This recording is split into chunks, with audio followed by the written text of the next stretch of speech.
Good morning, class. Time to end this week's Let's try. I almost said international read aloud. Let's try that again. How about interactive read aloud? Now, to do that, I want to revisit an anchor chart that we had done already in class. There are several types of traditional literature. If you guys remember, we talked about folk tales, legends, fairy tales, myths, and fables. Again, a folk tale is kind of like the Crane Girl. Folk tales are stories about ordinary people, handed down over many years, simple plot and characters. That's a folk tale. Okay? Some other examples of, we'll get into that in a second. Then there are what are called legends. Tells the story of a hero, often with exaggerated qualities, often involves a great quest, may have imaginary creatures in it. Some other examples of legends are like Jack and the Beanstalk or Robin Hood.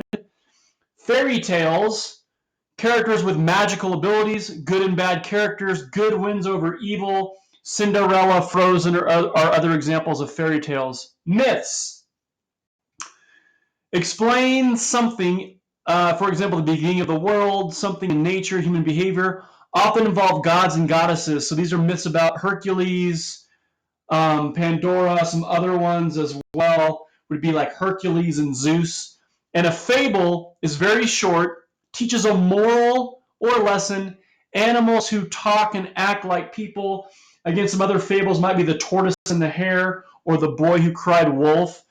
So John Henry is one of these types of traditional literature. So what I'd like you to do is I'd like you to, and if you want to, guys, I'm going to put this closer to the camera because it won't let me zoom when I'm doing a video. If you want, you can pause it right now, reread the characteristics of each, and I want you to answer John Henry is which of these traditional literatures and why? Is he a folk tale? Is his story a legend, a fairy tale, a myth, a fable? And then tell me why you chose that specific answer, okay?